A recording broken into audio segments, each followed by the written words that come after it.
प्रिय दोस्तों, जब कोई व्यक्ति इस बात को जान जाता है कि उसका समय अब पूरा हो चुका है, तब वो उन बातों पर अपना ध्यान केंद्रित करता है जो उसके जीवन की सबसे मुख्य शिक्षाएं रही हों।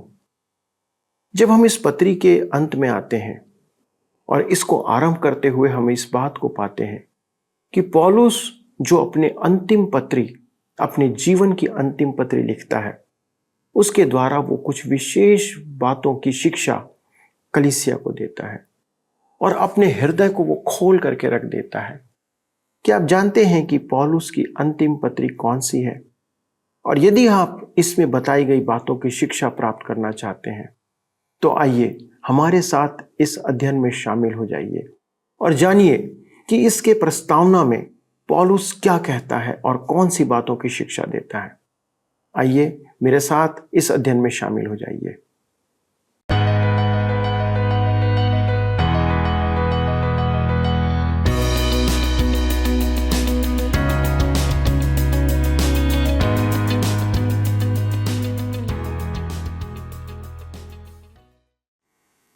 प्रिय मित्रों, आप सभी को परमेश्वर पिता और हमारे प्रभु यीशु मसीह के नाम से प्रेम भरा नमस्कार।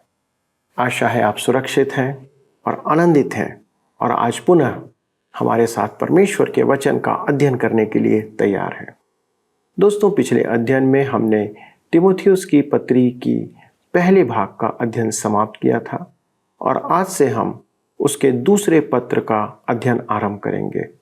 मित्रों, पौलुस एक ऐसा सेवक रहा है जो सब कुछ परमेश्वर के वचन और उसके द्वारा जीवन में परिवर्तन के संदर्भ में बातें करता रहा।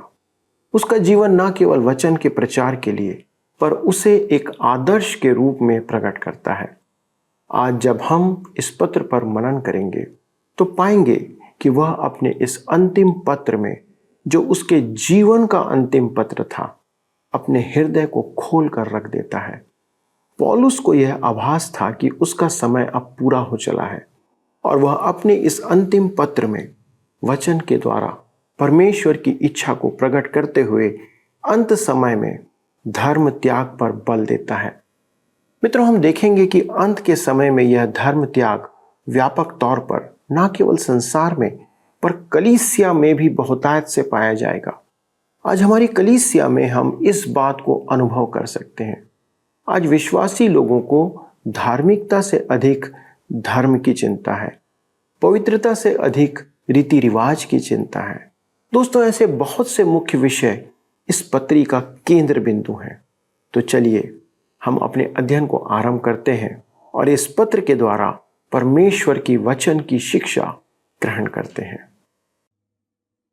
मित्रों, आइए आज हम अपने अध्ययन में आगे बढ़ेंगे और आज हम अपने अध्ययन को दूसरा तीमुथियुस की पत्री से आरंभ करेंगे। हमने तीमुथियुस को लिखे पौलुस के प्रथम पत्र का अध्ययन कर लिया है और अब हम दूसरी पत्री का अध्ययन आरंभ करने जा रहे हैं। निम्नलिखित कैलेंडर घटनाओं का अनुमानित ब्यौरा है जो पौलुस की सेवा में तीमुथियुस को लिखे दूसरे पत्र के स्थान से हमें परिचित करवाता है। पौलुस ने यह पत्र लगभग सन 67 ईस्वी में लिखा था। लगभग सन 58 पौलुस यरूशलेम में बंदी बनाया गया। लगभग सन 61 में पौलुस के रोम पहुंचने का अनुमानित समय, 3 वर्ष का कारावास और विभिन्न शासनों के समक्ष अभियोग। लगभग सन 61 से 63 में पौलुस का प्रथम बार रोम में बंदी बनाया जाना। यह प्रेरितों के काम की पुस्तक में व्यक्त नहीं है क्योंकि वह पौलुस के प्रथम रोमी बंदीकरण के साथ ही समाप्त हो जाती है। लगभग सन 64 से 67 में पौलुस की बंदीगृह से मुक्ति और वृहत प्रचार। इस समय उसने मकिदुनिया से तीमुथियुस को प्रथम पत्र और तीतुस को पत्र लिखा। लगभग सन 67 में पौलुस को फिर बंदी बनाया गया। लगभग सन 68 में रोम में पौलुस का सिर काटा गया। कुछ समय पूर्व ही उसने तीमुथियुस को दूसरा पत्र लिखा था। 2 पद इस पत्री का विषय और शैली प्रस्तुत करते हैं। वे हैं दूसरा तीमुथियुस की पत्री 2 अध्याय उसका 15 पद, लिखा है, अपने आप को परमेश्वर का ग्रहण योग्य और ऐसा काम करने वाला ठहराने का प्रयास कर, जो लज्जित होने ना पाए और जो सत्य के वचन को ठीक रीति से काम में लाता हो। और दूसरा तीमुथियुस के पत्री 4:2 में कहता है कि तू वचन का प्रचार कर, समय और असमय तैयार रह, सब प्रकार की सहनशीलता और शिक्षा के साथ उलाहना दे और डांट और समझा। मेरे विचार में आप इस पत्र के एक शब्द पर अन्य सब शब्दों से अधिक बल दे सकते हैं, और वह शब्द है विश्वास योग्य। हम यहां पर देखते हैं, पहला, कष्ट उठाने में विश्वास योग्य, अध्याय 1 में। दूसरा है सेवा में विश्वास योग्य, अध्याय 2 में। तीसरा है अविश्वास के वातावरण में भी विश्वास योग्य, अध्याय 3 से 4 के 5 पद तक। और चौथा है परित्याग में भी प्रभु अपने सेवकों का विश्वास योग्य, अध्याय 4-6 पद से 22 पद तक। मृत्यु शैया से कही हुई बात का महत्व बहुत अधिक होता है, जिसे अन्य किसी बात के साथ जोड़ा नहीं जाता है। दूसरा तीमुथियुस का महत्व यही है। यह पौलुस का अंतिम संदेश है। इसमें दुख की पोटली है जो अन्य पत्रियों में पाई नहीं जाती है, तथापि उसमें विजय का अंश भी है। दूसरा तीमुथियुस की पत्री 4 अध्याय के 7 पद में लिखा है, मैं अच्छी कुश्ती लड़ चुका हूं, मैंने अपनी दौड़ पूरी कर ली है, मैंने विश्वास की रखवाली की है। पौलुस ने अपना ही समाधि लेख लिखा है। यह भी है कि यह पौलुस का अंतिम पत्र है, इसलिए पौलुस इसमें अत्यधिक अपनापन दर्शाता है। इन 4 छोटे अध्यायों में 25 व्यक्तियों का संदर्भ है।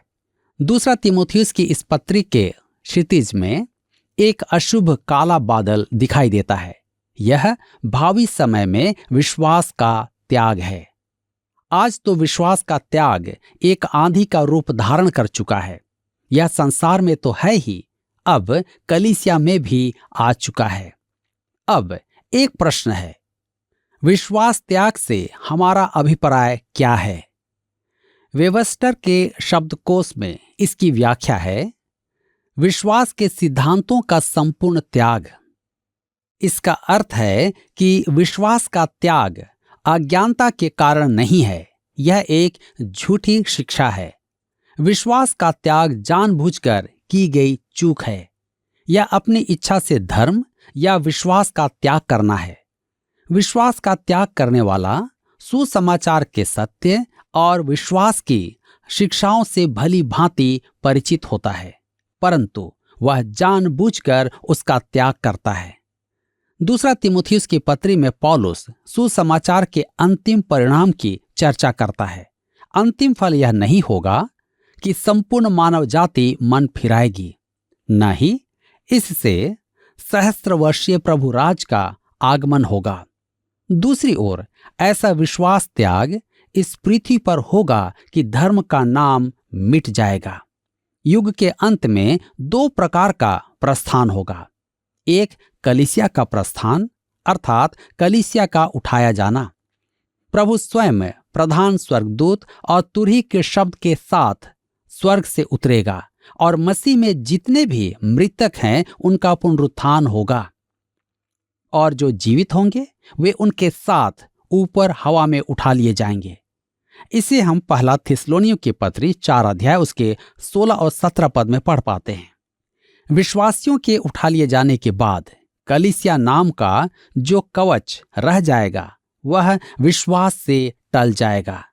यह दूसरा प्रस्थान है, विश्वास से दूर हो जाना।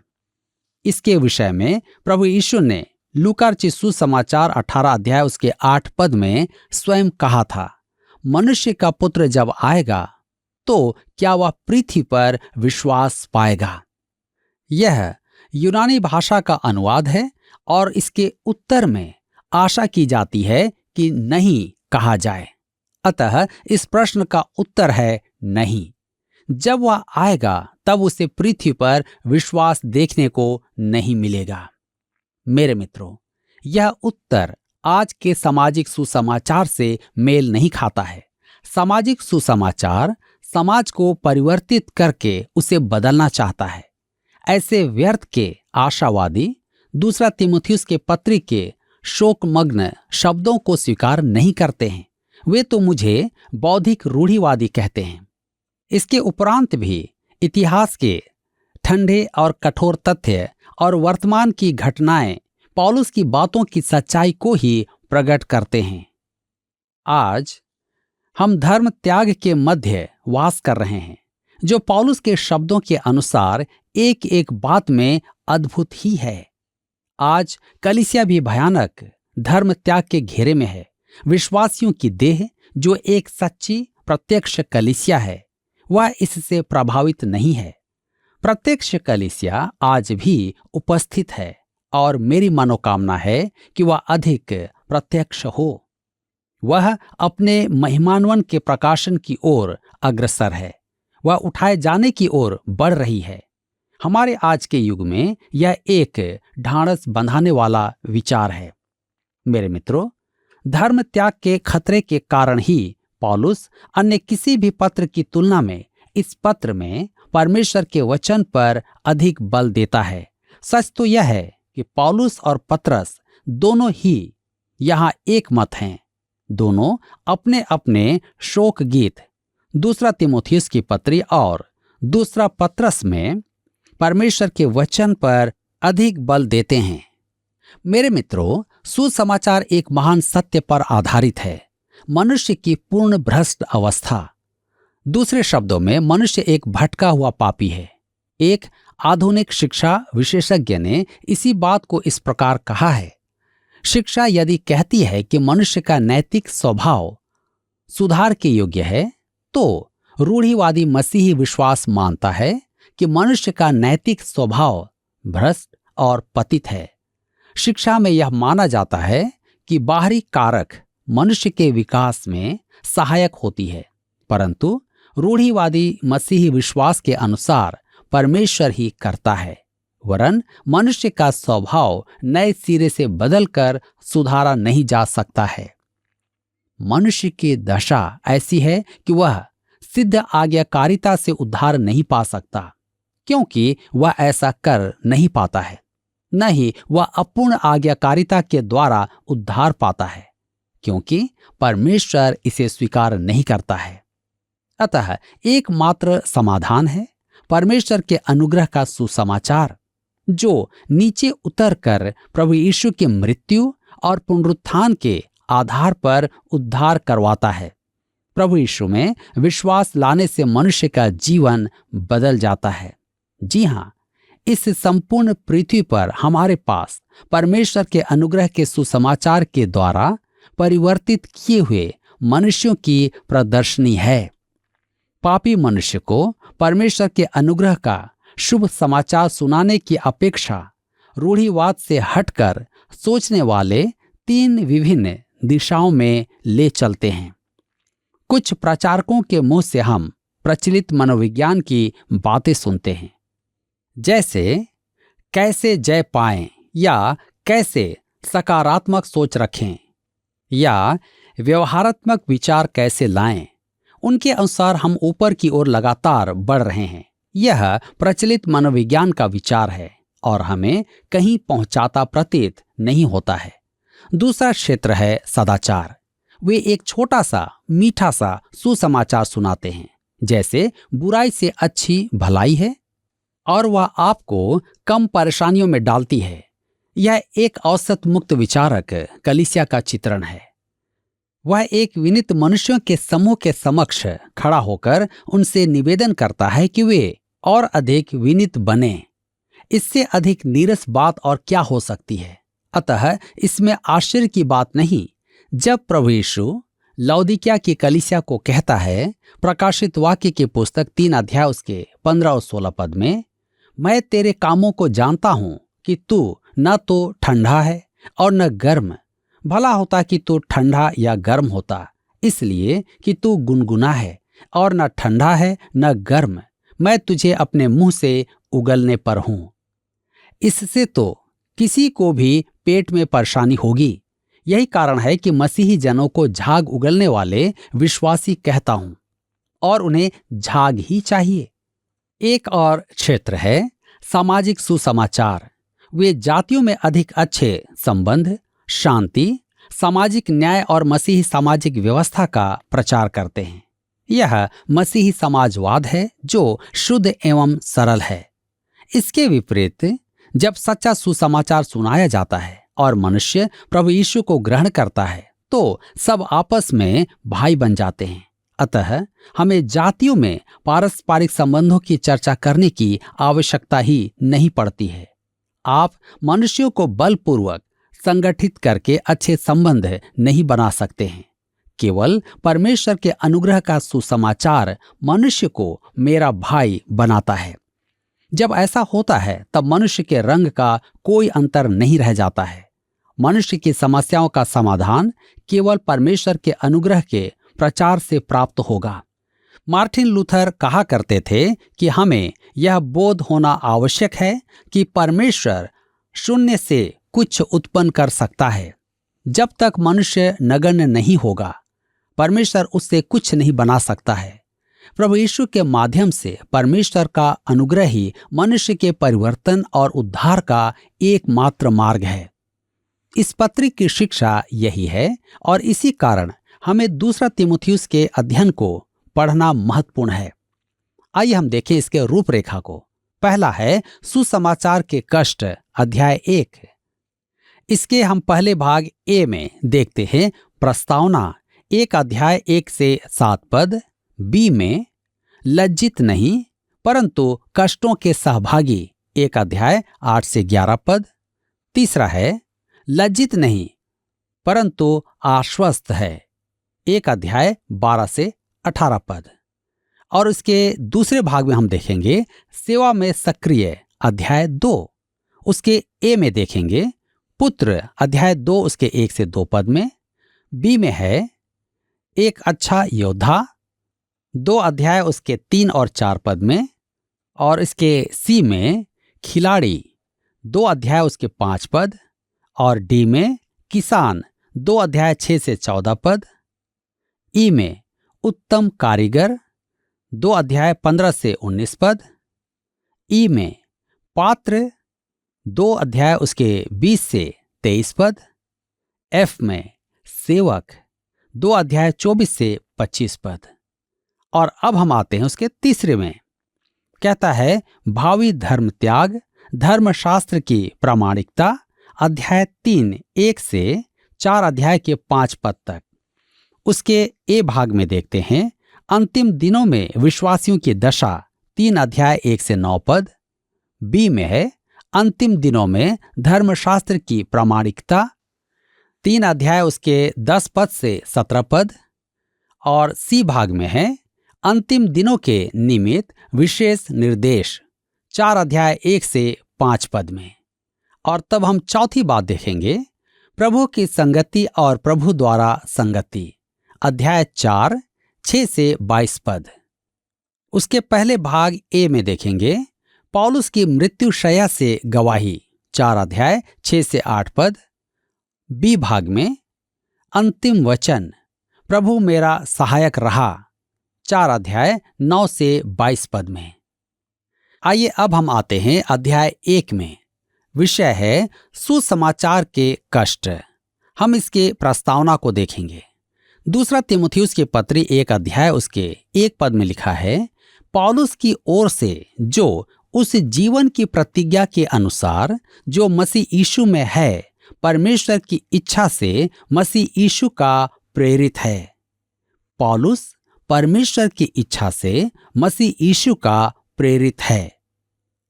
मेरे मित्रों, आप स्मरण करें कि अपने प्रथम पत्र में उसने लिखा था, पहला तीमुथियुस की पत्री 1 अध्याय उसके 1 पद में, मसीह यीशु की आज्ञा से मसीह यीशु का प्रेरित।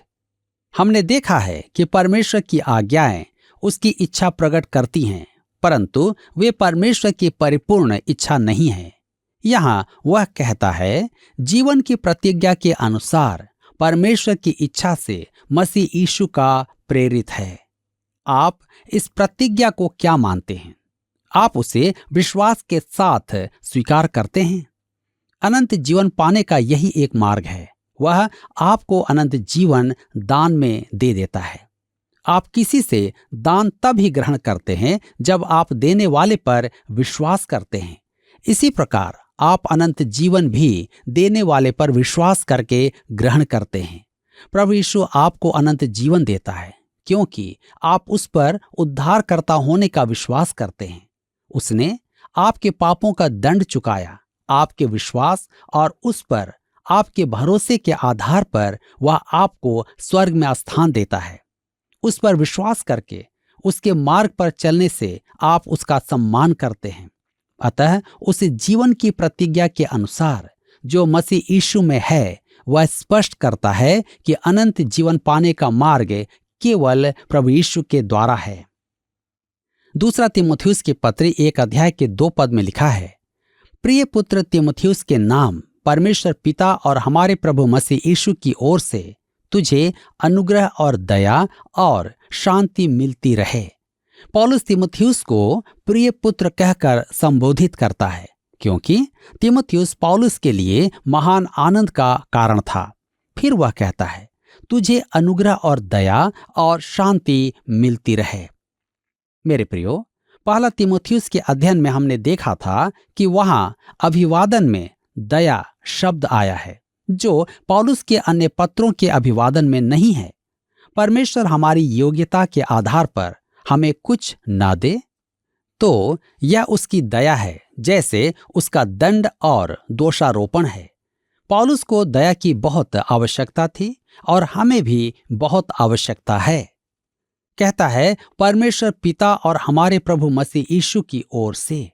यहाँ जिस बात पर बल दिया गया है वह प्रभु यीशु की प्रभुता है।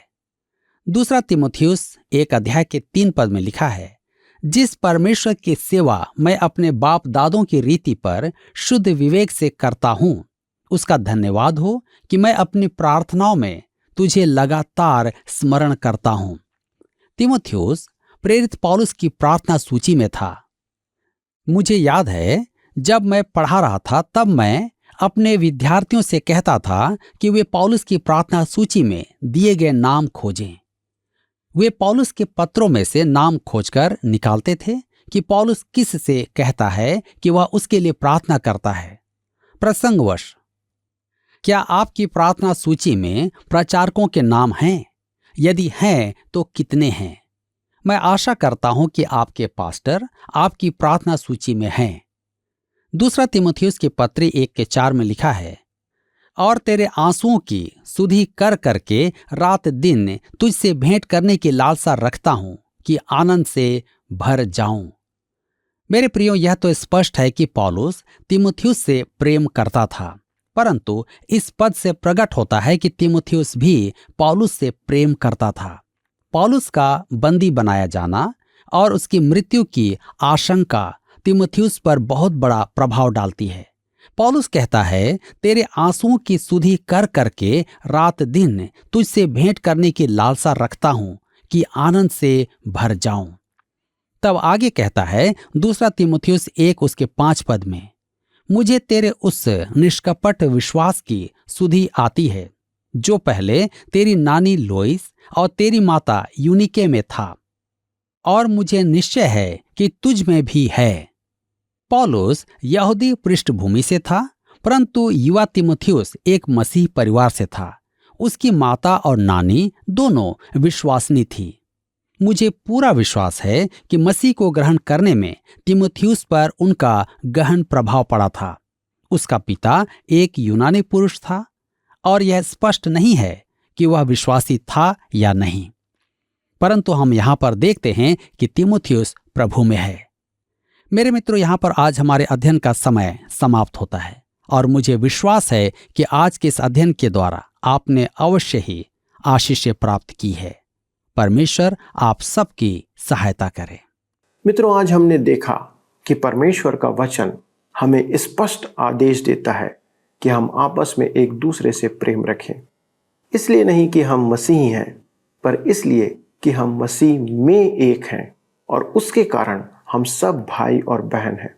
मित्रों, हमें परमेश्वर की दया की आवश्यकता है और परमेश्वर की दया के कारण ही हम कह सकते हैं कि हम मिट नहीं गए। जैसा कि विलाप की 3 अध्याय के 22 पद में लिखा है कि हम मिट नहीं गए, यह यहोवा की महाकरुणा का फल है, क्योंकि उसकी दया अमर है। दोस्तों, यदि परमेश्वर की दया मनुष्यों पर कार्य ना करे तो हम केवल उसके दंड और न्याय के योग्य हैं। पर परमेश्वर अपनी दया हम सभी मनुष्यों पर बनाए रखता है।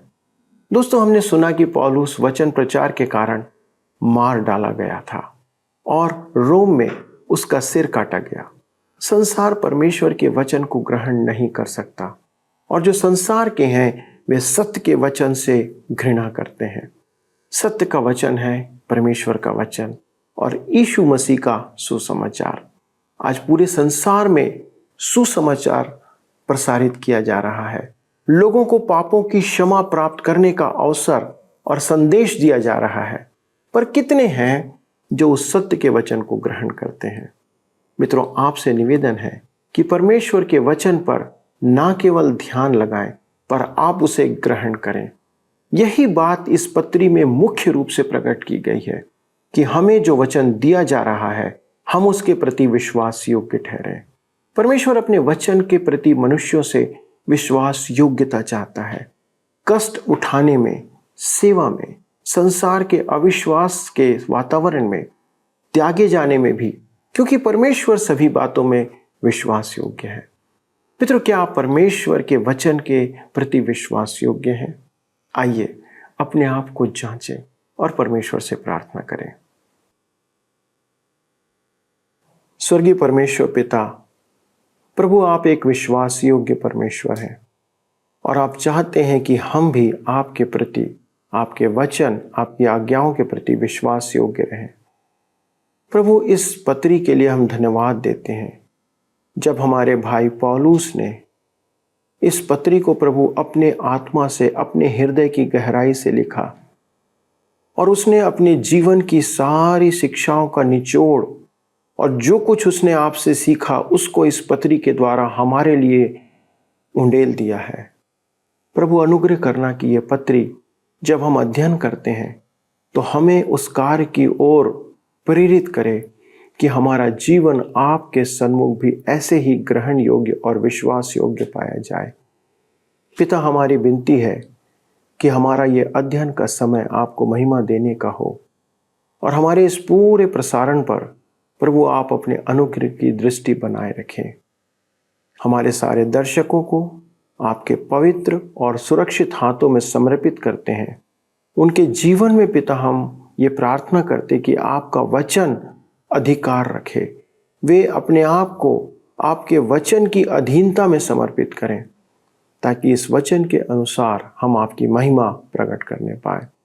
धन्यवाद के साथ पिता इस विनती को यीशु के नाम से मांगते हैं, आमीन। प्रिय मित्रों, हम आपको धन्यवाद देते हैं कि आप हमारे साथ आज शामिल हुए। इस प्रसारण में हम आगे बढ़ते रहेंगे और आपकी अगुवाई करते रहेंगे। लेकिन यदि आपने कुछ अच्छी बात आज सीखा है और कोई निर्णय आपने लिया है तो कृपया हमारे साथ उस बात को साझा करें, बताएं, ताकि हम आपके लिए परमेश्वर का धन्यवाद कर सकें। आपको परमेश्वर की आशीष बनी रहे और आप सदा परमेश्वर के वचन में आगे बढ़ते चले जाएं। आइए अब हम प्रश्नों को देखें। पिछले प्रश्न का उत्तर है डी, रुपये। पद को पूरा करें, क्योंकि रुपये का लोभ सब प्रकार की बुराइयों की जड़ है। आज के अध्ययन पर आधारित प्रश्न है, पौलुस के शहीद होने के पूर्व उसके द्वारा लिखे जाने वाला अंतिम पत्र कौन सा है? ए, पहला तीमुथियुस, बी, दूसरा तीमुथियुस, सी, दूसरा थिस्सलुनीकियों, डी, इब्रानियों। मित्रों, इस प्रश्न का उत्तर हमें कल सुबह 6 बजे से पहले विकल्प ए, बी, सी या डी के साथ अपना नाम, पता, स्थान के साथ 9651433397 पर SMS या WhatsApp करें। क्या आपको यह कार्यक्रम पसंद आया? अभी हमें एक मिस कॉल करें और आप अगले विजेता हो सकते हैं।